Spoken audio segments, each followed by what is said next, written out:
المعروف من غير رؤية والخالق من غير روية الذي لم يزل قائما دائما إذ لا سماء ذات أبراج ولا ليل داج ولا بحر ساج ولا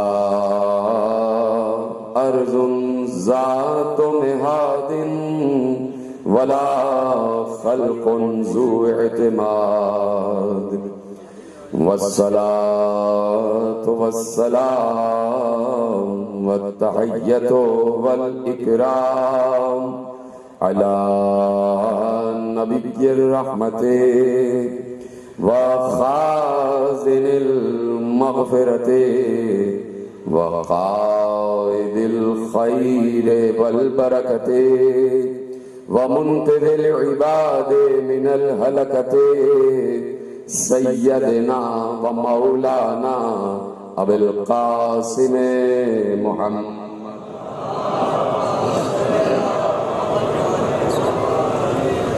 وأهل بيته الطيبين الطاهرين المعصومين المظلومين المنتخبين المنتجبين الذين أذهب الله عنهم الرجس وطهرهم تطهيرا.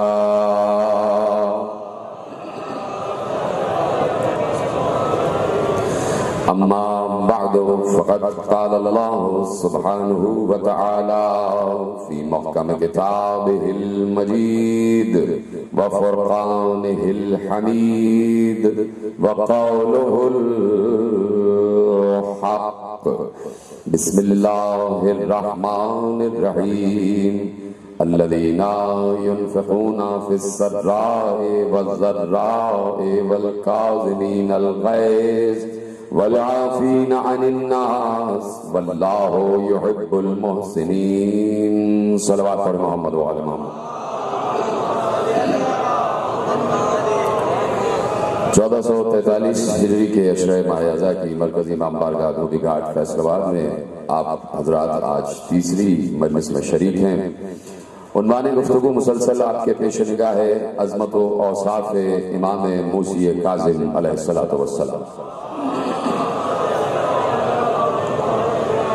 پروردگار عالم نے جتنا بھی سلسلہ ہدایت کا آسمان سے نازل کیا ہے تو کسی کو بھی اللہ نے بغیر وصف بغیر صفت نہیں بھیجا ہے، اور اللہ بار بار یقیناً انسانوں کو متوجہ کر کے اور مخاطب کر کے قرآن کے ایک اصول کی طرف متوجہ کرتا ہے کہ اس نے ارشاد فرما دیا ہے کہ وَلَن تَجِدَ لِسُنَّتِ اللَّهِ تَبْدِيلًا، تم اللہ کی فطرت میں تبدیلی نہیں پاؤ گے. مشہور آیت ہے، اور اس آیت کو خصوصیت کے ساتھ صاحبان علم کو اور صاحبان شعور کو ہر وقت یاد رکھنا چاہیے. جب بھی فطرت خدا کی بات ہو، جب بھی آئین خدا کی بات ہو، جب بھی قانون فطرت کی بات ہو، تو یہ آیت ضرور یاد رہنی چاہیے کہ اللہ کے قانون میں تبدیلی نہیں ہوتی، اللہ کی فطرت میں تبدیلی نہیں ہوتی، سنت خدا بدلتی نہیں ہے، اس لیے کہ اس کے یہاں تغیر نہیں ہے. تغیر مخلوق میں ہوتا ہے، خالق میں نہیں ہوتا. مخلوق کا مزاج بدلا کرتا ہے، خالق کا مزاج نہیں بدلتا. اس لیے خالق کی ایک ہی فطرت ہے، اللہ اپنے اصول کو کبھی نہیں بدلتا. تو اللہ کا یہ اصول قرار پایا ہے کہ جب بھی میں ان خطاکار انسانوں کی، ان بہکے ہوئے اور بھٹکے ہوئے انسانوں کی رہنمائی کے لیے، رہبری کے لیے جب بھی آسمانوں سے کوئی حجت بھیجوں گا تو اس حجت کو بغیر وصف، بغیر صفت نہیں بھیجوں گا۔ حضرت آدم کو بھیجا تو خالی ہاتھ نہیں بھیجا، حضرت نوح کو بھیجا تو خالی ہاتھ نہیں بھیجا، حضرت ابراہیم کو بھیجا تو بغیر وصف نہیں بھیجا، حضرت موسیٰ کو بھیجا تو بغیر صفت نہیں بھیجا، حضرت عیسیٰ کو بھیجا تو بغیر اختیار نہیں بھیجا۔ تو یہ کیسے ہو سکتا ہے کہ جب آدم، نوح، ابراہیم، موسیٰ، عیسیٰ، یعقوب، یوسف، ایوب، صالح، ہود، اسحاق، اسماعیل، یہ جتنے انبیاء آ رہے ہیں سب کے سب معجزات لے کر آ رہے ہیں، سب کے سب اختیار لے کر آ رہے ہیں، سب کے سب علم لے کر آ رہے ہیں، سب کے سب زندگی اور موت کی کیفیتیں لے کر آ رہے ہیں۔ تو یہ سب کے سب جس کے پسینے کا قطرہ ہیں، تو کیا اس محبوب کے پاس علم نہیں ہوگا، اختیار نہیں ہوگا، اقتدار نہیں ہوگا، معجزات نہیں ہوں گے؟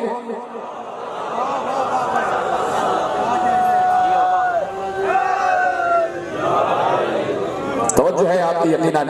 تو اب آخری منزل پر جو منزل محبوب ہے، جو منزل محبوب ہے، آخری منزل، کہ جب اس نے خاتم النبیین کو بھیجا ہے تو کیا اس وقت اللہ کی فطرت بدل گئی؟ نہیں، یہ تو سوچنا بھی گناہ ہے۔ محبوب کے وقت فطرت بدلی نہیں، بلکہ جہاں معجزات بکھرے ہوئے تھے، سارے معجزات 1,23,999 انبیاء کے سارے ذات مصطفیٰ میں اللہ نے مجتمع کر دیے، اور اس کے بعد کہا کہ کائنات میں جہاں معجزات بکھرے ہیں وہ سب کے سب دست مصطفیٰ پر ہم نے مسخر کر دیے ہیں۔ ہم نے یقیناً ہم نے فطرت ہر شے کی بنائی ہے، فطرت ہر شے کی بنائی ہے۔ انسان کی بھی فطرت ہے، حیوان کی بھی فطرت ہے، چرند کی بھی فطرت ہے، پرند کی بھی فطرت ہے، مخلوقات کی بھی فطرت ہے، زمین کی بھی فطرت ہے، آسمان کی بھی فطرت ہے، اور جہاں ان تمام اشیاء کی فطرت ہے وہیں سورج کی بھی فطرت ہے، وہیں چاند کی بھی فطرت ہے، وہیں ستاروں کی بھی فطرت ہے۔ میں کسی منزل پر عرض کر رہا تھا کہ اللہ نے ہر فطرت کو، ہر مخلوق کی فطرت کو اس کی فطرت میں تقدیر بنا کے لکھا ہے۔ ہر مخلوق کی فطرت گویا اس کی تقدیر ہے، اس کی قسمت ہے، اور اللہ نے ہر مخلوق کی تقدیر خود لکھ دی ہے۔ انسان کی تقدیر لکھنے والا اللہ ہے، چرند کی تقدیر لکھنے والا اللہ ہے، پرند کی تقدیر لکھنے والا اللہ ہے، اسی طرح سورج کی تقدیر لکھنے والا اللہ ہے۔ اور اللہ نے بڑے واضح الفاظ میں کہہ دیا کہ وَالشَّمْسُ تَجْرِي لِمُسْتَقَرٍّ لَهَا ذَلِكَ تَقْدِيرُ الْعَزِيزِ الْحَكِيمِ۔ کہا یہ سورج ایک مقررہ راستے پر چل رہا ہے، اور یہ راستہ ہم نے اسے بتایا ہے، سورج کو راستہ ہم نے بتایا ہے، اور اس کا یہ جو راستہ ہے نا، یہ راستہ ہم نے اس کی تقدیر میں لکھ دیا ہے، اور تقدیر جب ہم لکھ دیں تو کوئی بدل نہیں سکتا ہے۔ اللہ نے کہا کہ سورج کی تقدیر یہ ہے، اس کے راستے کی تقدیر یہ ہے، توجہ، سورج کے راستے کی تقدیر یہ ہے کہ ہم نے لکھ دیا اور سورج کو پابند کر دیا کہ تیرا راستہ کیا ہے؟ تیرا راستہ یہ ہے کہ تو مشرق سے طلوع کرنا اور چلتے چلتے چلتے چلتے پورے دن ایک راستہ طے کرنا اور مغرب میں غروب ہو جانا۔ ذالک تقدیر العزیز الحکیم، یہ ہماری بنائی ہوئی تقدیر ہے، یہ سورج کی تقدیر ہم نے لکھی ہے، اور ہم فطرت بدلتے نہیں ہیں، ہم فطرت بدلتے نہیں ہیں۔ ایک طرف کہہ رہا ہے کہ ہم فطرت بدلتے نہیں ہیں، دوسری طرف کہہ رہا ہے کہ ہم نے سورج کی تقدیر میں لکھ دیا ہے کہ مشرق سے طلوع کرنا، مغرب میں ڈوب جانا۔ 1400 برس سے ہم ان بندوں کا تذکرہ کر رہے ہیں کہ اللہ نے سورج کی تقدیر بنا دی کہ مشرق سے نکلے اور مغرب میں ڈوب جائے۔ تو 1400 برس سے عالم اسلام کو انہی بندوں کا تعارف پیش کر رہے ہیں کہ جنہوں نے اللہ کی لکھی ہوئی تقدیر میں ایسے تبدیلی کی کہ مغرب سے ڈوبے ہوئے سورج کو واپس۔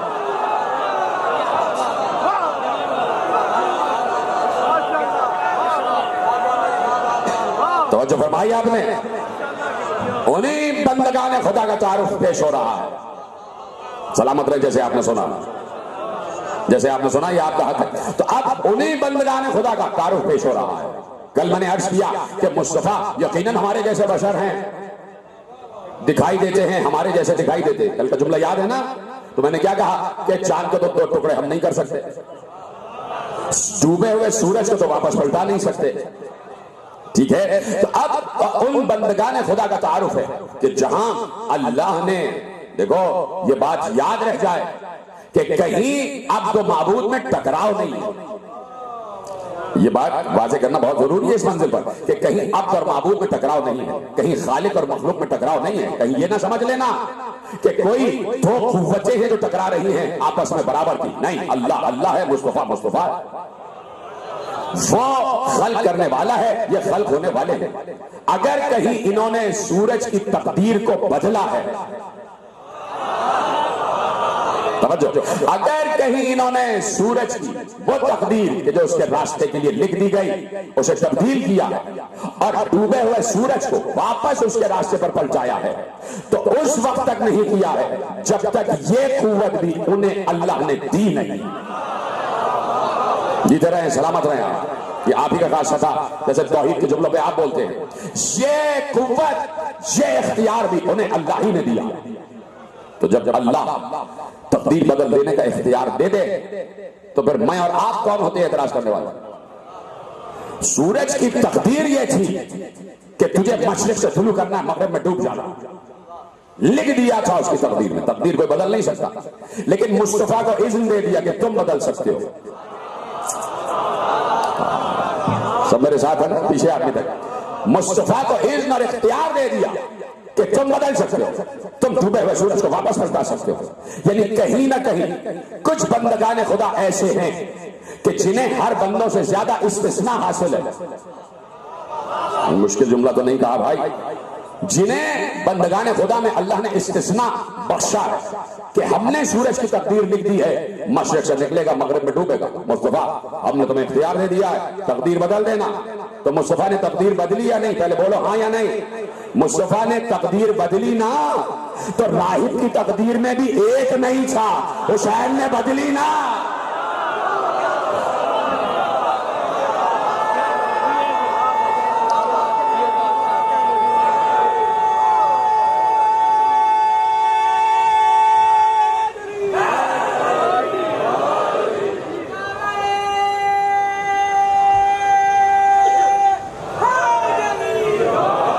سلامت رہیں آپ جیسے سن رہے ہیں. تو اب فطرت خدا نہیں بدلتی، لیکن جنہیں اللہ اذن دے دے، جنہیں اللہ اختیار دے دے، وہ یقیناً اللہ ہی کے اذن سے فطرت میں بھی تبدیلی کر دے، تقدیر بھی بدل دے. اذن ہے خدا کا.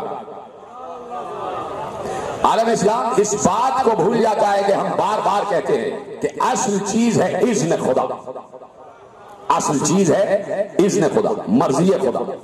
مرضی خدا کے بغیر پتا بھی ہل نہیں سکتا. بڑی آسانی سے سنا آپ نے.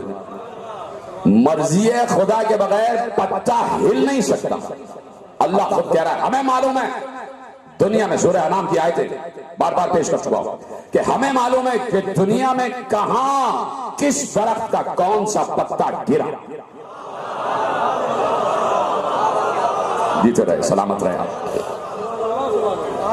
ہمیں معلوم ہے کہاں پر کون سا پتا گرا. تو اس بات سے ہمیں انکار نہیں ہے کہ کائنات میں کوئی شے بھی، کوئی امر بھی، کوئی کام بھی اللہ کی مرضی کے بغیر نہیں ہو رہا. ہر کام اللہ کی مرضی سے ہو رہا. کہیں کوئی پتا نہیں ہلتا، اللہ کی مرضی سے ہلتا. دنیا میں کوئی وجود تخلیق کی منزل پر آتا ہے، اللہ کی مرضی سے آتا ہے. ماں کے شکم میں تصویر کشی ہوتی ہے، اللہ کی مرضی سے. اللہ کی مرضی ہوگی تو بیٹا بنے گا، اللہ کی مرضی ہوگی تو بیٹی بنے گی. بارش برسے گی اللہ کی مرضی سے، ہوا چلے گی اللہ کی مرضی سے، پروائی آئے گی اللہ کی مرضی سے، فصلیں اگیں گی اللہ کی مرضی سے، کھیت کھلیان لہلاتے ہوئے سرسبز و شاداب ہوں گے اللہ کی مرضی سے. آندھی آئے گی اللہ کی مرضی سے، آندھی رکے گی اللہ کی مرضی سے. طوفان آئے گا اللہ کی مرضی سے، طوفان تھمے گا اللہ کی مرضی سے. آگ جلے گی اللہ کی مرضی سے، آگ بجھے گی اللہ کی مرضی سے. دریا قائم ہوگا اللہ کی مرضی سے، دریا میں شگاف ہوگا اللہ کی مرضی سے. زندہ کوئی ہوگا اللہ کی مرضی سے، زندہ مردہ ہوگا اللہ کی مرضی سے. ہر کام اللہ کی مرضی سے ہوگا. کوئی کام بھی اللہ کی مرضی کے بغیر نہیں ہوتا. گنواتا چلا جاؤں، وقت کا وقت صرف ہوتا چلا جائے گا اور فہرست اللہ کی مرضی کی فہرست ختم نہیں ہوگی۔ اب تمام اشیاء جو اللہ کی مرضی سے حرکت کر رہی ہے سب کو اپنے ذہن میں لے کے آ جاؤ، یہاں تک کہ اس وقت میں سوچ نہیں رہا اپنی مرضی سے، اللہ کی مرضی سے سوچ رہا ہوں، اللہ کی مرضی سے بول رہا ہوں۔ تم ہاتھ اٹھا رہے ہو اللہ کی مرضی سے، تم بول رہے ہو اللہ کی مرضی سے، میں سانسیں لے رہا ہوں اللہ کی مرضی سے، تم سانسیں لے رہے ہو اللہ کی مرضی سے، ملا چل رہا ہے اللہ کی مرضی سے، کہیں کوئی بیٹھا ہوا ہے اللہ کی مرضی سے۔ ہر کام 1400 برس نہیں، ازل سے ابد تک ہر کام اللہ کی مرضی سے ہو رہا ہے۔ تو کم از کم 1400 برس سے جو ہم یہ کہہ رہے ہیں کہ اس شخص کو تو دیکھو، اس ہستی کو تو دیکھو، اس ذات کو تو دیکھو جس نے ایک شب سو کے اللہ کی مرضیاں خرید۔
مل کے درود پڑھیں بآواز بلند محمد وعلی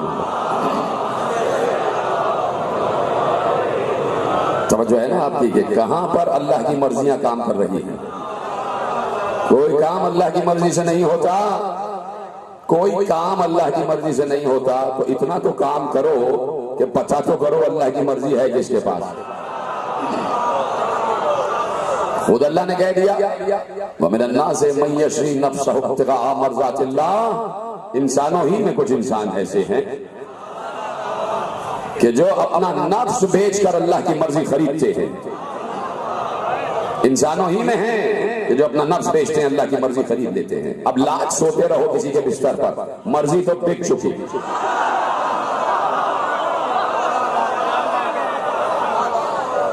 نفس بک چکا، مرضی خریدی جا چکی۔ تو اب کچھ بندگان خدا ہیں کہ جنہیں اللہ نے استثناء عطا کیا ہے، ایکسپشن عطا کیا ہے، اختصاص عطا کیا ہے۔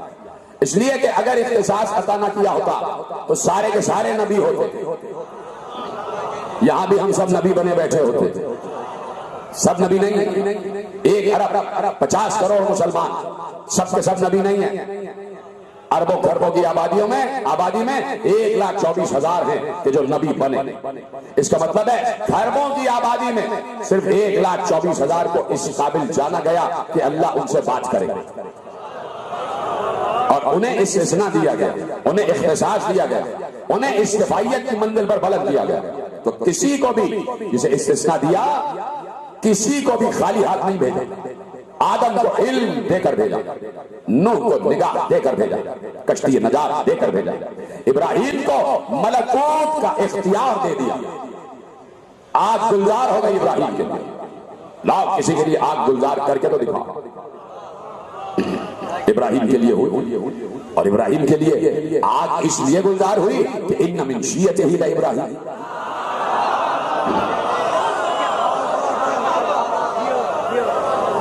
موسیٰ کو ہم نے خالی ہاتھ نہیں بھیجا، ید بیضا دے دیا، زبان میں تاثیر دے دی، عصا دے دیا، دریا میں شگاف کرتے ہیں، آگے بڑھتے جاتے ہیں۔ عیسیٰ کو ہم نے خالی ہاتھ نہیں بھیجا، مردوں کو زندہ کرتے ہیں، مٹی سے پرندہ بناتے ہیں، بیماروں کو شفا دیتے ہیں، نابینا کو بینائی عطا کرتے ہیں۔ ہم نے مصطفیٰ کے پاس سارے معجزات یکجا کر دیے، ہماری فطرت بدلتی نہیں ہے۔ ایک گیا، اس نے آنے والے کا اعلان کیا، اور یہ تو دور ہو گزرا کہ 1,23,999 گئے تو ایک کا اعلان کرتے ہوئے گئے، آنے والا، وہ آنے والا۔ آدم نے کہا آنے والا ہے، نوح نے کہا وہ آنے والا ہے، ابراہیم نے کہا وہی آنے والا ہے، موسیٰ نے بھی کہا وہ آنے والا ہے، عیسیٰ نے بھی کہا وہ آنے والا ہے۔ اور جب سب نے کہا کہ وہ آنے والا ہے، تو جب آنے والا آ گیا تو سب کے اختیارات مجتمع کر کے اپنی ذات میں لے کر آیا۔ جہاں پر بھی آنے والے نے آ کے بتایا کہ اللہ کی فطرت بدلی نہیں، میں بھی سارے اختیارات لے کر آیا، میں چاہتا ہوں تو اس ستارے کو زمین پر بلا لیتا ہوں، میں درخت کو حکم دیتا ہوں، درخت اڑتا ہوا آتا، میں جانور سے کہتا ہوں بول تو وہ بولتا، میں ڈوبے ہوئے سورج کو واپس پلٹاتا ہوں، میں مردے کو زندہ، زندہ کو مردہ کرتا ہوں، اور میں جب شب ہجرت باہر نکلتا ہوں تو میں سب کو دیکھتا ہوں، کوئی مجھے نہیں دیکھتا۔ معجزات، سلامت رکھنا، یہ سب معجزات ہیں کہ نبی شب ہجرت نکلے تو ایک بار اللہ نے کہہ دیا کہ ہم نے ان کے آگے بھی دیوار کھڑی کر دی اور ان کے سامنے بھی دیوار کھڑی کر دی، فَأَغْشَيْنَاهُمْ فَهُمْ لَا يُبْصِرُونَ۔ اس کے بعد وہ دیکھ نہیں پا رہے تھے، وَجَعَلْنَا مِن بَيْنِ أَيْدِيهِمْ سَدًّا وَمِن خَلْفِهِمْ سَدًّا، بار بار آئے تھے، یقیناً آپ چپ ہو جاتے ہیں تو آیت پڑھنی پڑی مجھے کہ ہم نے ان کے آگے بھی اور ان کے پیچھے بھی دیوار کھڑی کر دی۔ اب وہ دیکھ نہیں پا رہے تھے، کون نہیں دیکھ پا رہا؟ کافر، جو انسان تھے وہ نبی کو نہیں دیکھ پا رہے تھے، نبی سب کو دیکھ پا رہا تھا۔ تو اللہ کے نمائندے کا یہ معجزہ ہوتا ہے، چاہے تو چند لمحوں کے لیے غیبت میں چلا جائے،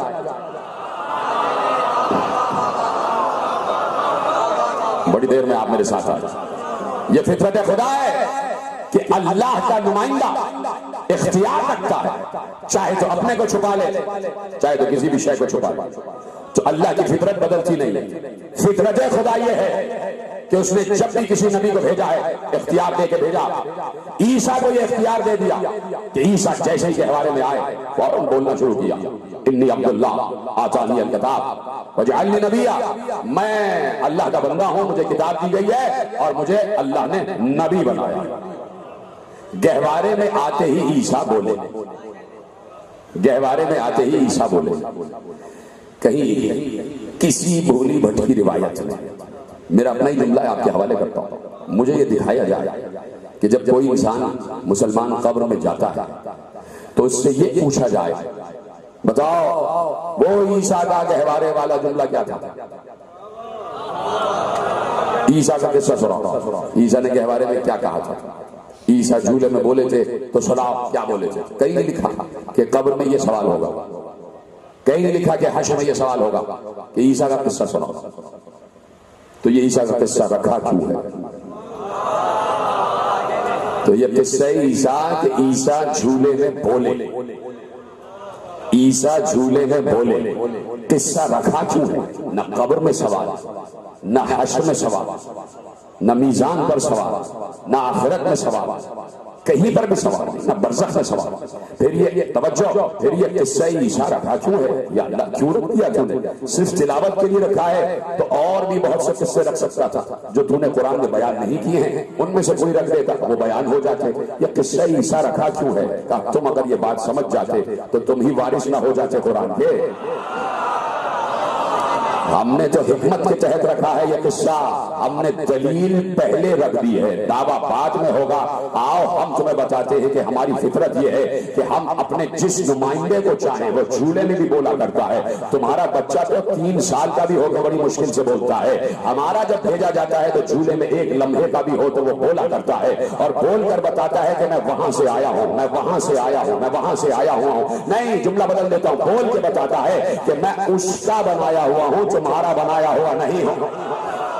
جھولے میں بول کر بتاتا ہے کہ اس نے مجھے بھیجا ہے، میں اس کی طرف سے نمائندہ بن کر آیا ہوں، اس کی طرف سے حجت بن کر آیا ہوں۔ ہم نے عیسیٰ کا قصہ اس لیے رکھ دیا کہ عیسیٰ آتے ہی کے بارے میں بولے کہ ہم نے دلیل پہلے رکھ دی ہے، دعویٰ بعد میں ہوگا۔ اور اب جس حجت کو بھی ہم بھیجتے ہیں، اگر پہچاننا چاہو کہ ہماری طرف سے آیا ہے تو اسے یہ دیکھتے چلے جانا کہ کوئی نہ کوئی معجزہ اس کے پاس وہ ہے جو پچھلی حجتوں کے پاس رہا ہے۔ دعویٰ ہم نے دلیل پہلے رکھی، دعویٰ بعد میں ہوگا۔ میرے چھٹے امام جعفر صادق علیہ السلام کا حجرہ ہے، اور ایسے میں ایک شخص اجازت لے کے حجرہ جعفر صادق میں داخل ہوا، اور داخل ہونے کے بعد سلام کیا، اور سلام کرنے کے بعد کہا کہ مولا آپ کے والد نے ہمیں بتایا تھا کہ آپ حجت ہے، ذرا آپ ہمیں بتائیے کہ آپ کے بعد کون حجت ہے۔ چھٹے امام سے پوچھا جا رہا ہے کہ آپ کے بابا پانچویں امام نے ہمیں جیسے بتایا تھا کہ ان کے بعد آپ حجت ہیں، تو آپ ہمیں ویسے ہی بتائیے کہ اب آپ کے بعد کون حجت ہے۔ ایک بار وہ کہتا ہے کہ میرا چھٹا امام مڑا، اور مڑنے کے بعد ایک جھولے کی طرف اشارہ کیا،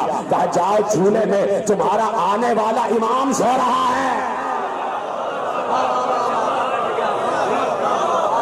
جیتے رہے سلامت رہے آپ۔ جیسے آپ نے سنا میں چھٹے حجت کہواری کی طرف رخ کر کے کہا دیکھو گہوارے میں کون ہے، گہوارے میں کون ہے؟ کوئی بھی ہو سکتا تھا، کوئی بھی ہو سکتا تھا، کوئی سا بھی بیٹا ہو سکتا تھا، عبداللہ بھی ہو سکتے تھے، اسماعیل بھی ہو سکتے تھے، موسیٰ کاظم بھی ہو سکتے تھے۔ کہ جاؤ گہوارے میں جاؤ۔ اب اسے پتا نہیں ہے کہ گہوارے میں جو ہے کیا وہی ہے؟ بھائی گفتگو شروع ہو چکی ہے، اسے کیا پتا جو گہوارے میں ہے وہی آنے والا حجت ہے؟ تو اب حجت خود بتائے گا کہ میں حجت ہوں۔ کہاں بیٹھے ہیں پیچھے والے حضرات، آگے والے حضرات سب میرے ساتھ ہیں۔ امام نے کہا آگے آنے والے حجت سے اگر ملنا جاؤ گہوارے کے قریب جاؤ۔ سائل کہتا ہے کہ میں آگے بڑھا، میں نے دیکھا کہ امام کا بیٹا موسیٰ کاظم علیہ السلام ابھی چند لمحے ہوئے ہیں اس دنیا میں آئے ہوئے، اور وہ گہوارے میں تشریف فرما ہے، گہوارہ جھول رہا ہے، پالنا ہل رہا ہے۔ میں جیسے ہی آگے بڑھا تو امام صادق نے کہا اپنے آنے والے امام کو سلام تو کرو۔ یہ پیچھے والے حضرات میرے ساتھ ہیں یا نہیں؟ سب کے ہاتھ اٹھنے چاہیے، اس لیے کہ نصرت موسیٰ کاظم کا مرحلہ ہے کہ اپنے آگے آنے والے امام کو، آگے آنے والے امام کو سلام کرو۔ سائل کہتا ہے میں آگے بڑھا، اور آگے بڑھنے کے بعد سلام کیا، السلام علیکم، آپ پر سلام ہو، آپ پر سلام ہو۔ اسے پتہ ہی نہیں کہ حجت کو استثناء حاصل ہوتا ہے، اور اللہ نے عیسیٰ کا قصہ دلیل میں رکھا ہی اس لیے تھا کہ دلیل پہلے آ جائے اور دعویٰ بعد میں ہو جائے، تاکہ تمہیں دلیل مل جائے اور دلیل قرآن سے ملے۔ کہتا آگے بڑھا، اور میں نے اپنے آگے آنے والے حجت موسیٰ کاظم کو جو ابھی گہوارے میں لیٹے ہوئے ہیں سلام کیا، آپ پر سلام ہو۔ یہ کہہ کے میں چپ ہو گیا، چپ ہو کے مڑا، گہوارے سے آواز آئی تجھ پر بھی ہمارا سلام۔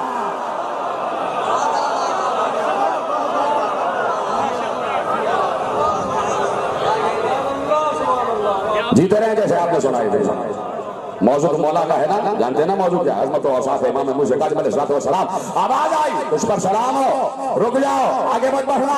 جیسے ہی رکا تو کہا سنو ابھی 3 دن پہلے تمہارے گھر میں بیٹی کی پیدائش ہوئی ہے۔ جھولے سے امام بول رہا ہے 3 دن پہلے تیرے گھر بیٹی کی پیدائش ہوئی ہے، جو تو نے نام رکھا ہے وہ نام اللہ کو پسند نہیں ہے، بیٹی کا نام بدل دے جا کے۔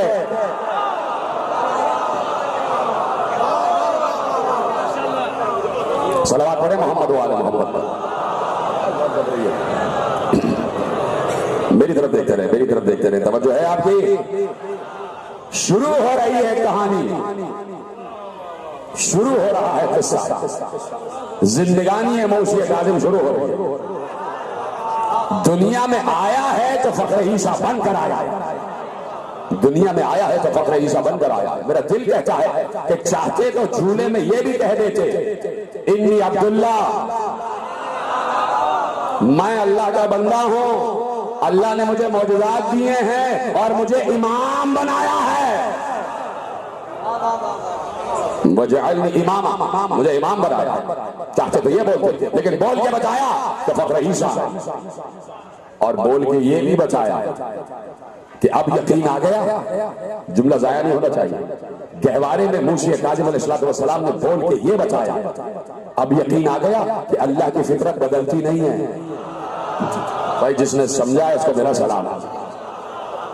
اب یقین آ گیا کہ فطرت خدا بدلتی نہیں ہے۔ فطرت خدا یہ ہے کہ جب بھی اس کی طرف سے کوئی حجت آتی ہے تو بغیر معجزات باہرات نہیں آتی، بغیر اختیار و اقتدار نہیں آتا۔ بچپن ہے ابھی، جھولے میں ہے اور گفتگو ہو رہی ہے۔ بتا رہے کہ کل میرا بابا کعبے میں تھا تو بول رہا تھا. تو یہ نہ سمجھنا کہ جو وہ بول رہے تھے وہ کعبے کا معجزہ تھا. ختم کر دو کیا بات. یہ نہ سمجھنا کہ اگر وہ بول رہے تھے تو کعبے کی برکت اور کعبے کے معجزے کی وجہ سے بول رہے تھے. ہم جہاں ہوں بولتے تھے. ہم کعبے میں ہوں تو بولیں گے. اب اپنے گھر میں ہوں تو گھر ہی کعبہ ہو جاتا. گھر ہی کعبہ ہو جاتا. بچپن شروع ہو رہا, زندگی شروع ہو رہی ہے. ابھی دنیا میں حجت خدا ہے اور آتے ہی تعارف کرایا کہ میں ہوں اگلی حجت, میں ہوں اللہ کا ہونے والا نمائندہ, میں ہوں حجت خدا.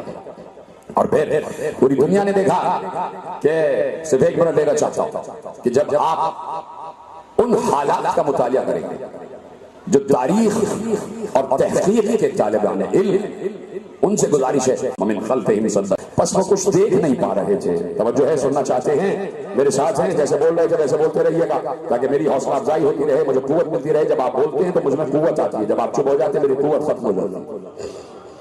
لو چپ ہو گئے.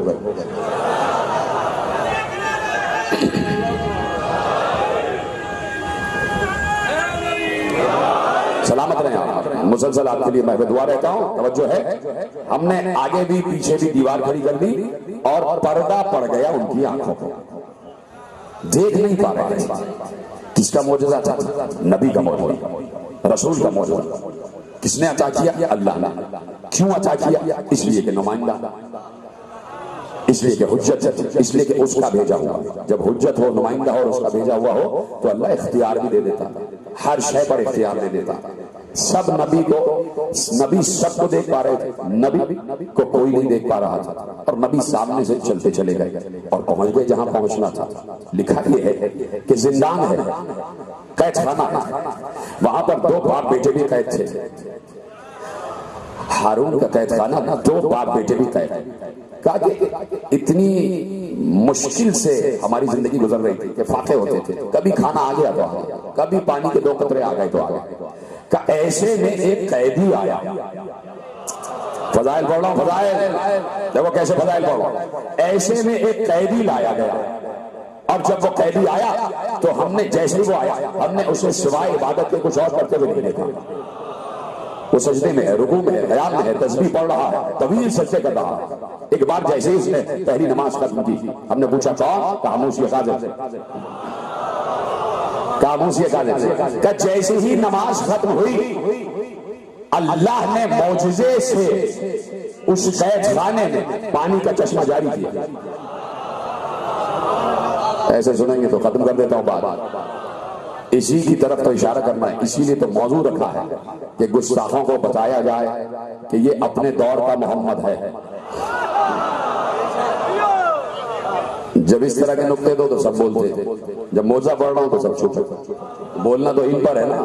جب موسی قاضر کا تذکرہ آئے تو بولنا ہے, پیچھے سے بتانا ہے, آگے پیچھے دائیں بائیں سب کو میرا ساتھ دینا ہے تاکہ پتہ چلے کہ سب اور میں اور آپ ایک ہی مشن پر ہیں, ایک ہی کار انجام دے رہے, ایک ہی کام انجام دے رہے ہیں. کہا پروردگار نے جیسے ہی وہ نماز سے فارغ ہوئے ہم نے دیکھا تازہ پانی کا چشمہ جاری ہو گیا. اور ایک درخت دیکھتے دیکھتے دیکھتے ایک درخت چشم زدن میں زمین سے بوٹا بنا, بوٹے سے پودا بنا, پودے سے درخت بنا, درخت سے شاخیں نکلی اور پورے زندان پر سایہ دار درخت بن کے چھا گیا.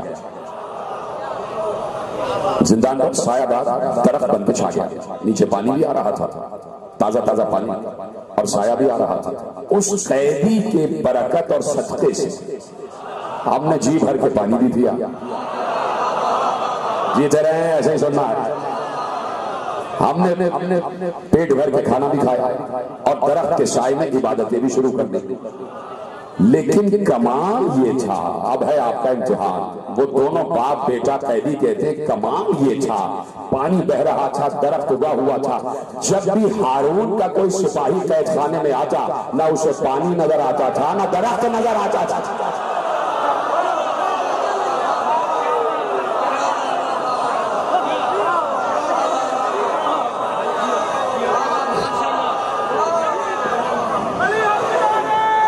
سلامت رہے آپ.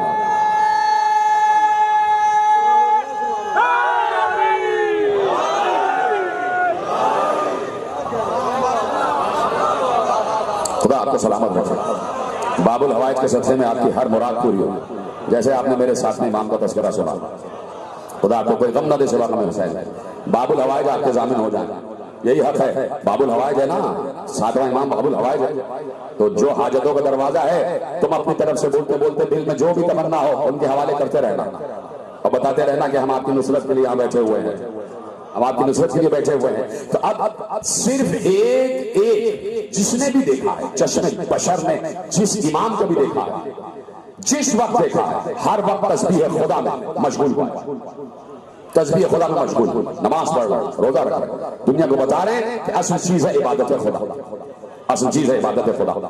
اور تہوارے میں بھی بتایا کہ ہم اللہ کے عابد ہیں، ہم اللہ کے عبد ہیں، اللہ کے سجدہ گزار ہیں، اللہ ہمارا معبود ہے، وہ ہمارا الہ ہے، وہی اس سب کا خلق کرنے والا ہے، تہوارے میں بھی بتا رہے ہیں۔ اور جب کوئی امام ہو یا نبی ہو، دنیا کے لیے اللہ کہہ رہا ہے کہ وَمَا الْحَيَاةُ الدُّنْيَا إِلَّا لَعِبٌ وَلَهْوٌ، سورہ انعام میں ارشاد فرمایا، پریشان تو نہیں ہو گیا؟ کہا کہ یہ دنیا کی زندگی کیا ہے، کیا ہے دنیا کی زندگی سوائے کھیل اور تماشے کے؟ تو جب عام دنیا کے بندوں سے یہ کہا ہے کہ خبردار ہر وقت لہو و لعب نہ کرنا، کھیل تماشوں سے دور رہنا، اس لیے کہ دنیاوی حیات سوائے کھیل تماشے کے کچھ اور نہیں ہے، تو جب بندگان خدا عام بندوں سے کہہ رہا ہے کہ تم کھیل تماشے سے دور رہنا، تو اس کے اپنے نمائندے کے لیے تو اور واجب ہو جاتا کہ دنیا کے کھیل تماشوں سے دور رہے، نہ کھیلے۔ اور حجت خدا کی ایک پہچان بھی یہ ہوتی ہے کہ وہ لہو و لعب سے دور رہتا ہے، اس کی ایک پہچان یہ بھی ہوتی ہے۔ کسی نے میرے امام موسی کاظم علیہ السلام سے زور سے صلوات پڑھے امام کی ذات پر، اللہم صلی علی محمد و آل محمد، کہ اوصاف امام کیا ہے، اوصاف امام کیا ہے؟ جب بہت سے اوصاف گنوائے، وہاں یہ بھی گنوایا، کہا کہ وصف امام کی وصف اوصاف میں سے ایک وصف یہ بھی ہے کہ جانے والے امام نے اس کے لیے اعلان کیا ہو کہ آگے آنے والا امام یہ ہے، اور اسے ویسے ہی نصب کیا ہو جیسے پیغمبر نے غدیر میں علی کو نصب کیا تھا، نصب کیا۔ فَإِذَا فَرَغْتَ فَانْصَبْ وَإِلَىٰ رَبِّكَ فَارْغَب، بس اے نبی جیسے ہی نصب ولایت سے، نصب امامت سے، نصب وراثت سے فارغ ہو جاؤ، ہمارے دربار میں واپس آ جانا۔ آیت کی باطنی تفسیر یہ ہے، اے نبی جیسے ہی من کنت مولا کہہ دینا، ہمارے پاس واپس آ جانا۔ تعبیر یہ ہے۔ تو اب کہا کہ ایک تو یہ ہے کہ امام، جانے والے امام نے کہا ہو کہ آنے والا یہ ہے، اسے علم کی طرح نصب کیا۔ دوسری صفت یہ ہے کہ اس کی زبان سے تم کبھی یہ نہیں سنو گے کہ میں نہیں جانتا۔ جیتے رہے، جیتے رہے، سلامت رہے، والے حضرات بھی ہیں سب میرے ساتھ۔ کہا کہ الحجت من لا یقول لا ادری، حجت وہ ہوتا ہے جو کبھی یہ نہ کہے کہ میں نہیں جانتا، اس لیے کہ یہ تو وہ کہتا ہے کہ میں نہیں جانتا، جو یہ کہتا ہے حجت کی طرف دیکھ کر کے اگر یہ نہ ہوتے۔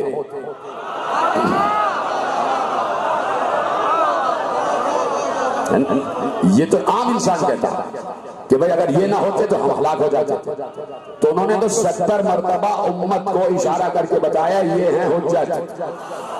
جو سمجھ گیا، جو سمجھ گیا، جو نہیں سمجھا اس کو میرا سلام۔ انہوں نے 70 مرتبہ علی کی طرف اشارہ کر کے بتایا یہ ہے حجت خدا، اس لیے کہ میں نہیں جانتا، یہ جانتے۔ کہ دوسری صفت یہ ہے کہ وہ یہ نہ کہے کہ میں نہیں جانتا، جو سوال کیا جائے وہ جواب دیتا۔ میرے ساتھ میں امام نے یہی پہ جملہ ختم نہیں کیا، کہا حجت وہ ہوتا ہے کہ اس سے جو سوال کیا جائے وہ جواب دے، اور کہا اگر سامنے بیٹھنے والا سوال نہ بھی کرے تو اسے معلوم ہو کہ دل میں کیا ہے، اسے معلوم ہو کہ دل میں کیا ہے، اور اس سے پہلے کہ وہ سوال کرے یہاں سے جواب آ جائے۔ کہا کہ تیسری صفت یہ ہے کہ جس کا ابھی ابھی تجھے اظہار بھی ہو جائے گا، اب وہ صفت یہ ہے کہ حجت خدا وہ ہوتا ہے جو دنیا میں بسنے والے نہ صرف ہر انسان کی بلکہ ہر جانور کی بھی زبان جانتا ہوں۔ جیتے رہے ہیں، نے کہا نا ایسے ہی سننا ہے جس طرح آپ سن رہے ہیں، نہ صرف یہ کہ ہر انسان کی بلکہ ہر مخلوق کی زبان جانتا ہو۔ اور امام نے بات کرتے کرتے کہا اس کی دلیل تجھے ابھی مل بھی جائے گی، اس کی دلیل تجھے ابھی مل بھی جائے گی۔ پھر کہا کہ حجت وہ ہوتا ہے جو کھیل تماشوں سے دور رہتا، دنیا کو طلاق دے چکا ہوتا، دنیا کے لہو و لعب سے دور ہوتا۔ ابھی یہ بات ہو رہی تھی کہ خراسان کا ایک آدمی آیا، ساتویں امام کی خدمت میں آیا، حج کر کے آیا تو مدینے آیا، مختلف گوشے پیش کر رہا ہوں، مختلف عہد تھے، اس لیے کہ پھر جب زندان کی باتیں کروں گا تو وہ مسائل کا گوشہ آ جاتا ہے اور وہ کیفیت بدل جاتی ہے، تو آپ کو بغیر بتائے ہوئے صرف اشارے کروں گا کہ کہاں کا واقعہ ہے۔ حج کر کے مدینے آیا امام کی زیارت کے لیے تاکہ حج قبول ہو جائے، یہ سلامت رہے آپ، تاکہ حج قبول ہو جائے۔ اسی لیے ضروری ہے کہ حج کرنے کے بعد مدینے جاؤ، حج کرنے کے بعد مدینے جاؤ تاکہ حج قبول ہو جائے۔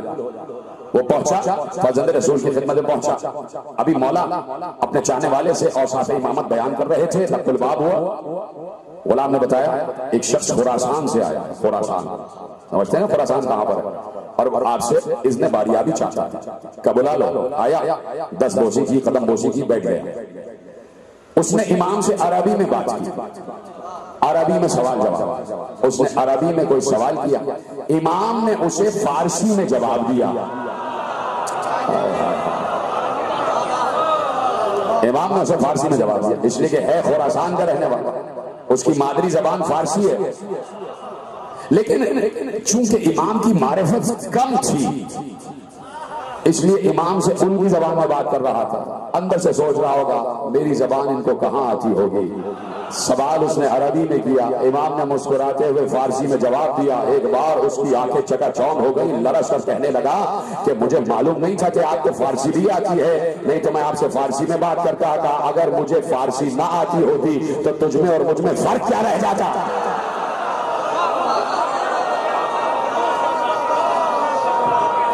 اگر ہمیں دنیا کی ہر زبان نہ آئے تو پھر عام انسانوں میں اور ہم میں فرق کیا رہ جاتا۔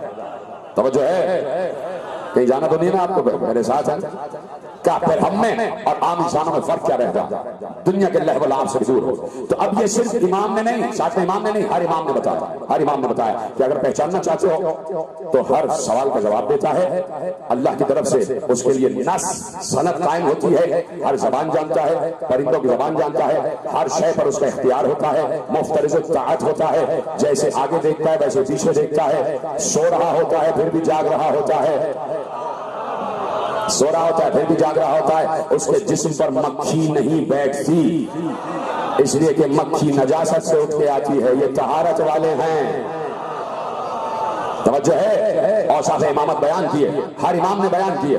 ایک سائل داخل ہوا، ایک شخص داخل ہوا، اور داخل ہونے کے بعد بہت بڑا نام ہے، ایک مکتب میں بہت بڑا نام ہے، وہ داخل ہوئے اور چھٹے امام کے شاگرد بھی ہیں، داخل ہوئے اور داخل ہونے کے بعد چھٹے امام سے اذن باریابی چاہا، گفتگو ہونے لگی اور ایسے میں دیکھا کہ بالکل حجرہ ہے اور حجرے کے سامنے صحن ہے اور صحن میں بالکل ایک طرف دروازہ ہے، دروازے سے ملا ہوا ایک چھوٹا سا بچہ ہے 5 یا 6 برس کا، اور وہ بکری سے کھیل رہا ہے، وہ بکری سے کھیل رہا ہے۔ آنے والے نے امام صادق سے پوچھا وہ صاحبزادے کون ہے؟ کہا میرا بیٹا موسی قاضی، جو بول رہے ہیں نا ان کو میں سلام کر رہا، ایسے بولیے گا، کہا میرا بیٹا موسی قاضی، کہا کہ آپ کے مطابق یہی آپ کے بعد حجت ہے؟ کہا ہاں، کہا کہ آپ تو کہتے ہیں کہ حجت بچپن ہی میں حجت ہوتا، النبی نبیا لو کان صبیا الامام اماما لو کان غلاما، نبی چاہے بچہ ہی کیوں نہ ہو، گہوارے ہی میں کیوں نہ ہو، نبی ہوتا، اور امام چاہے بچہ ہی کیوں نہ ہو، امام ہوتا۔ کہ آپ کا یہ قول ہے، نبی کا یہ قول ہے، تو یہ صاحبزادے تو کھیل رہے ہیں اور آپ کہتے ہیں کہ حجت خدا کبھی کھیلتا نہیں، کھیل تماشوں میں نہیں، صاحبزادے تو بکری سے کھیل رہے ہیں۔ مسکرا کے کہنے لگے صاحبزادے تو شہزادے تو بکری سے کھیل رہے ہیں۔ امام صادق نے کہا ذرا قریب جا دیکھو کیا کر رہے ہیں، دیکھو کیا کر رہے ہیں۔ وہ اٹھے قریب گئے تو حیران رہ گئے کہ میرا 7واں امام جو 5 برس کا ہے بکری کا کان پکڑ کے کہہ رہا ہے سجدہ کرنا اسے جو تیرا خالق ہے.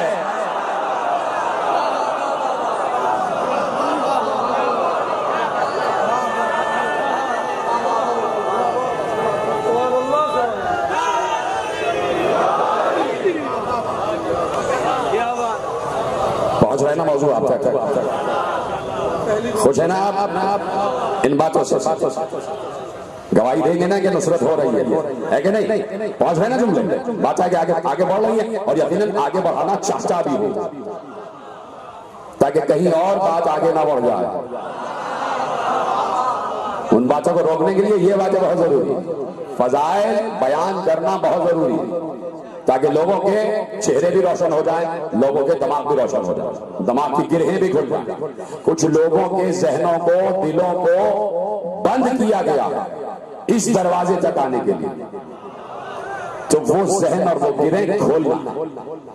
مجلسیں ہوتی اس لیے تاکہ کہیں اگر پردے پڑے ہوئے ہیں تو وہ پردے ہٹا دیے جائیں. کہیں اگر کوئی نادانی میں گستاخی کر رہا ہے تو اسے رہنمائی کر دی جائے کہ حقیقت کیا ہے. توجہ فرما رہے ہیں آپ؟ تو کیا میں نے کہا کہ اوصاف امام یہ ہے کہ آپ اسے ہر وقت سجدہ خدا میں دیکھیں, ہر وقت قرب خدا کی منزل پر, ہر وقت قرب خدا کی منزل پر. مشہور جملہ ہے, سلامت رہے آپ.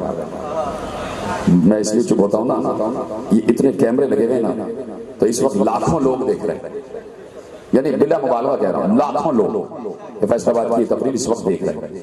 تو میں ان سے بھی مخاطب ہو کے کہتا ہوں کہ دیکھیں کہ جس وقت میں گفتگو کرتا ہوں اس مجمع سے, یہ بالکل توجہ کے ساتھ خاموشی سے مجھے سنتے کہ کہیں ایک لفظ بھی ضائع نہ ہو جائے. یہ صرف مجھے دیکھ رہے ہوتے, نہ ادھر دیکھتے ہیں نہ ادھر.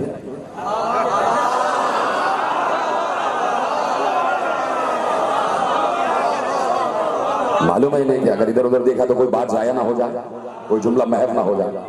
تو سلامت رہے آپ, خدا آپ کو نظر بد سے اور حسد سے محفوظ رکھے.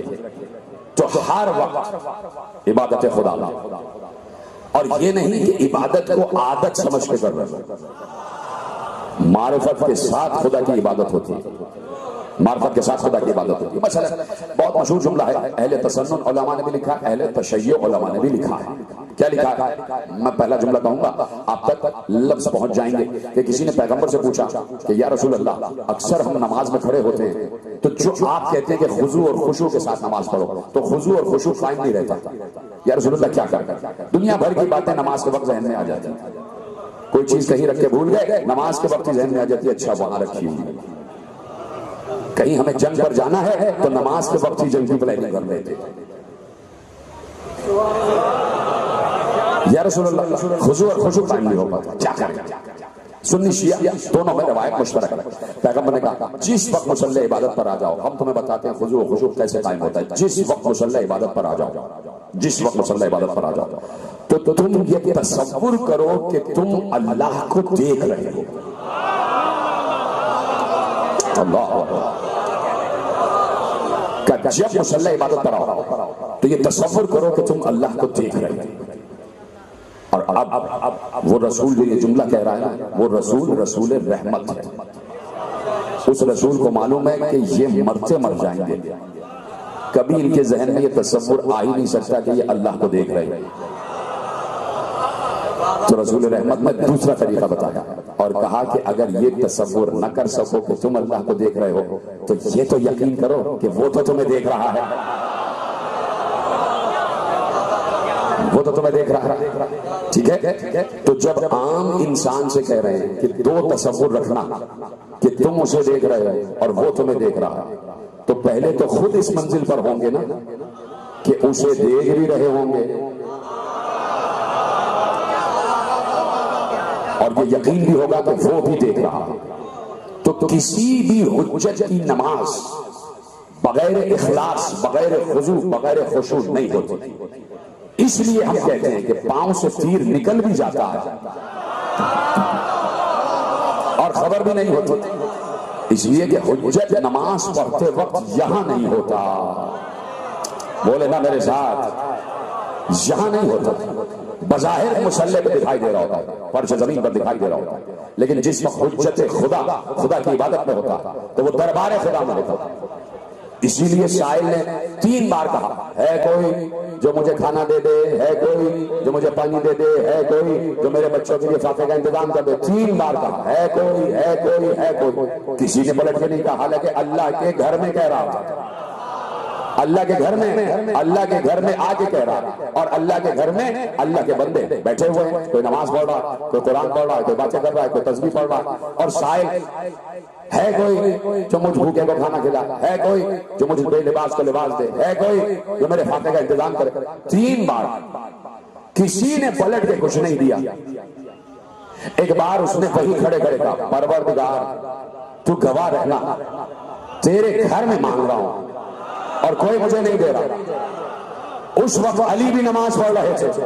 3 بار اس نے علی کی طرف مخاطب ہو کے بھی کہا اور علی نے اس کو کوئی جواب نہیں دیا۔ جیسے ہی سائل نے اللہ کی طرف خطاب کیا، دیکھ تیرے گھر میں مانگ رہا ہوں کوئی نہیں دے رہا، ایک بار علی نے اپنی انگلی کو حرکت دی، انگوٹھی گرائی،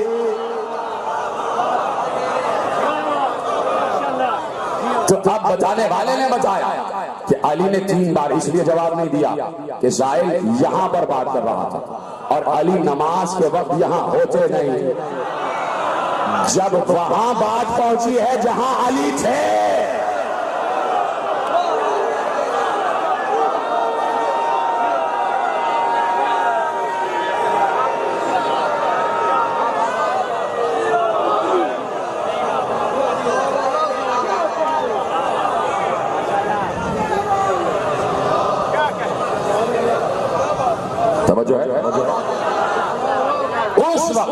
کہ جہاں پر علی تھے، یعنی حجت نماز کے وقت دربار خدا میں ہوتا، دربار خدا میں ہوتا، قرب خدا کی منزل پر ہوتا، اس کی نگاہ میں سوائے خدا کے کوئی اور نہیں ہوتا۔ امام ابو حنیفہ داخل ہوئے اور دیکھا کہ میرے ساتھ میں امام نماز پڑھ رہا، ساتھ میں امام نماز پڑھ رہا اور ایسے مقام پر نماز پڑھ رہے، یہ نماز بھی پڑھ رہے ہیں اور مصلی کے سامنے سے لوگ آ بھی رہے ہیں جا بھی رہے ہیں۔ میرے ساتھ میں امام کا مصلی بھی شب، لوگ آ رہے ہیں جا رہے ہیں، آ رہے ہیں جا رہے ہیں، امام سے ملنے آ رہے ہیں پھر جا رہے ہیں، پھر چھٹے امام سے ملنے آ رہے ہیں جا رہے ہیں، سامنے سے گزر۔ امام ابو حنیفہ علیہ الرحمہ نے دیکھا، چھٹے امام کی خدمت میں آیا، کہا کہ خضوع و خشوع بہت ضروری ہے نماز کے لیے، اور شہزادے جو نماز پڑھ رہے ہیں ان کا تو خضوع و خشوع برقرار ہی نہیں رہا، اس لیے کہ سامنے سے لوگ آ رہے ہیں جا رہے ہیں، ان کی توجہ تو بڑھ گئی ہوگی۔ یہاں یہ بات ختم ہوئی، وہاں امام کی نماز ختم ہوئی۔ جیسے ہی ساتویں امام کی نماز ختم ہوئی، چھٹے امام نے اشارہ کیا، آپ خود پوچھ لیجیے، تم خود پوچھ لو کہ کیا معاملہ۔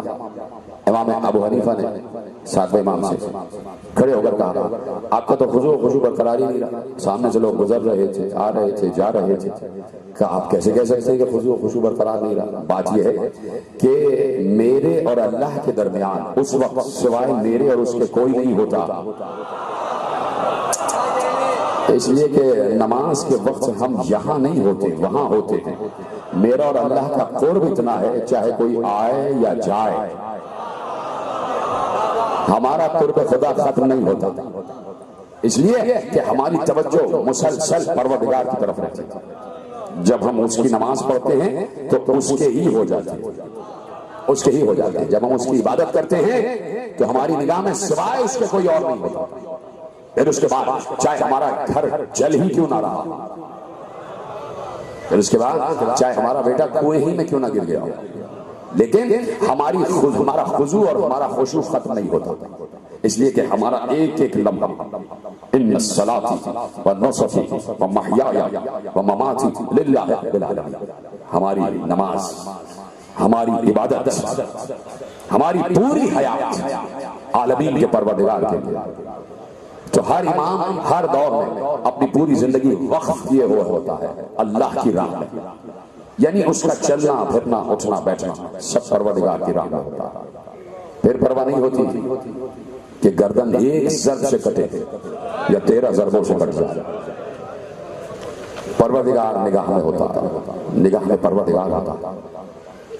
حسین کی نگاہ میں پروردگار ہے صرف اللہ ہے، نانا کا دین ہے اور نانا کی امت ہے۔ اس لیے بھی حسین کو سلام کیا کرو اور حسین کا غم منایا کرو کہ حسین کا غم اور حسین کی قربانی قیامت میں مسلمانوں ہی کا نہیں، پوری انسانیت کا سہارا ہے، پوری انسانیت کا سہارا ہے۔ حسین حجت خدا ہے نا، ہو جائے امام بھی ہے۔ میں تو یہاں تم سے ایک روایت پیش کرتا ہوں، حسین تو بہت بلند ہے۔ رسول اللہ نے علی سے کہا، میدان محشر کا منظر بیان کر رہے تھے، جب بیان کر چکے تو علی سے کہا، ابو الحسن ذرا میری بیٹی زہرا سے پوچھئے کہ میدان محشر میں امت کی شفاعت کے لیے ان کے پاس کیا ہے، میدان محشر میں امت کی شفاعت کے لیے کیا ہے۔ روایت دو طریقے سے، ایک ایسے جیسے میں بیان کر رہا ہوں اور ایک دوسرے طریقے سے کہ جب میدان محشر ہوگا، روایت خود رسول اللہ نے بیان کی کہ جب میدان محشر ہوگا سارے انسان حساب و کتاب کے لیے کھڑے ہوئے ہوں گے، ایسے میں میں علی سے کہوں گا، اے علی اپنی زوجہ اور میری بیٹی فاطمہ سے پوچھے کہ زہرا کے پاس امت کی شفاعت کے لیے کیا ہے۔ علی جائیں گے زہرا کے پاس، زہرا جواب دیں گی، ابو الحسن میرے بابا سے میری جانب سے کہیے گا امت کی شفاعت کے لیے تو میرے بیٹے عباس کے 2 کٹے ہوئے بازو ہی کافی ہیں۔ اجرکم علی اللہ، اجرکم علی اللہ۔ یہ سامان شفاعت ہو رہا ہے۔ اے امت محمد، اے مسلمانوں، اے کلمہ گویو، مجلس کی مخالفت نہ کیا کرو، یہ سامان شفاعت ہے، یہ سامان شفاعت ہے۔ کسی کو یقین نہیں ہے کہ عبادتیں قبول ہو بھی رہی ہیں یا نہیں ہو رہی، صرف ایک یہ ذکر حسین ہے کہ جو خلوص کے ساتھ انجام دیا جاتا ہے۔ میں گارنٹی سے کہہ رہا ہوں، میں دعوے سے کہہ رہا ہوں، اس وقت جتنے افراد یہاں بیٹھے ہیں بشمول میری ماں بہنوں کے، ان کے ذہن میں سوائے حسین کے کوئی اور نہیں ہے۔ یہ ہے خضوع اور خشوع، اس کو کہتے ہیں ارتکاز عبادت، اس لیے کہ حسین پورا گھر لے کر چلے، پورا گھر لے کر چلے، اور جو گھر چھوڑتا ہے اس عالم میں کہ بچے بھی ساتھ ہوں اور گھر کی خواتین بھی ساتھ ہوں، تو وہ تلوار سے جنگ کرنے کے لیے نہیں نکلتا، پھر وہ میدان جنگ میں جانے کے لیے نہیں نکلتا۔ حسین میدان جنگ میں جانے کے لیے نہیں نکلے تھے، حسین میدان مباہلہ میں جانے کے لیے نکلے تھے۔ ساتھ میں بچے بھی تھے، ساتھ میں عورتیں بھی تھیں، اور کہا آ جاؤ، جہاں مباہلہ کرنا ہو حسین مباہلے کے لیے حاضر ہے۔ لیکن سامنے والے اتنے جھوٹے تھے کہ انہوں نے حسین سے مباہلہ تو نہ کیا، مجادلہ کیا، جنگ ہو گئی۔ حسین بچوں کو لے کر نکلے۔ کل بھی میں نے عرض کیا کہ بڑی قربانیاں ہیں زوجہ مسلم کی، بڑی قربانیاں۔ قافلہ پہنچا ہے، جیسے ہی 13 محرم کو ابن زیاد کے دربار میں لٹا ہوا قافلہ، کچھ بیوی جن کے سروں پر چادریں نہیں تھی، ان کے آگے آگے ایک بیمار قیدی جس کی گردن جھکی ہوئی تھی، پاؤں میں نالین بھی نہیں تھے، راستے میں پتھر چبھ رہے تھے، کانٹے چبھ رہے تھے، اور پاؤں میں آبلے پڑ چکے تھے، پاؤں سے زخم بہ رہا تھا، زخم سے خون بہ رہا تھا، ہاتھوں میں ہتھکڑیاں، پاؤں میں بیڑیاں، گلے میں وہ توق جس میں کانٹے نکلے ہوئے تھے، اور وہ کانٹے گردن تک چبھے ہوئے تھے۔ قیدی گردن جھکائے ہوئے دربار ابن زیاد میں داخل ہوا۔ ابن زیاد نے پوچھا یہ کون ہے آگے آگے؟ کہا یہ حسین کا بیٹا علی ہے، یہ حسین کا بیٹا علی ہے۔ کہا کہ تم حسین کے بیٹے علی ہو، علی ابن الحسین ہو؟ مجھے یقین نہیں آتا کہ تم مسلم کے بھتیجے ہو، اس لیے کہ اب سے 1 مہینے پہلے مسلم اسی دربار میں ایسے ہی قید کر کے لائے گئے تھے، لیکن عالم یہ تھا کہ مسلم کی گردن اٹھی ہوئی تھی، سینہ چوڑا تھا، اور مسلم ایک ایک کو چھڑکتے ہوئے دربار میں آ رہے تھے۔ مسلم کسی کے قابو میں نہیں آ رہے تھے، مسلم سب کو چھڑکتے ہوئے آ رہے تھے۔ مجھے یقین نہیں آتا کہ اسی مسلم کے بھتیجے ہو۔ اب اس بیمار 24 برس کے قیدی نے گردن اٹھائی اور روتے ہوئے کہا کہ تو نے انصاف نہیں کیا، جب میرا چچا مسلم اس دربار میں آیا تھا تو تنہا آیا تھا، میں آیا ہوں تو میرے ساتھ میری مائیں بہنیں جن کے سروں پر ودا نہیں۔ اجرکم اللہ، مولا انہیں کوئی غم نہ دینا سوا غم حسین۔ اے میرے امام وقت، آپ یہاں تشریف فرما ہیں، آپ دیکھ رہے ہیں کیسے یہ چاہنے والے رو رہے ہیں۔ مولا انہوں نے مسلم کو ذبح ہوتے ہوئے دیکھا نہیں ہے، لیکن یہ ایسے گریہ کر رہے ہیں جیسے ان کے گھر کا غم ہے۔ اے میرے وقت کے امام، ان کی جو بھی تمنا ہو، آگے سے پیچھے تک مولا ان کی جو بھی تمنا ہو قبول کیجئے گا۔ میں تمہارے مسائل وقت کے امام کے سپرد کر چکا ہوں، اب تمہارا کام صرف یہ ہے کہ امام زمانہ کو پرسہ دیتے رہنا، ہائے حسین کہتے رہنا، ہائے حسین کہتے رہنا۔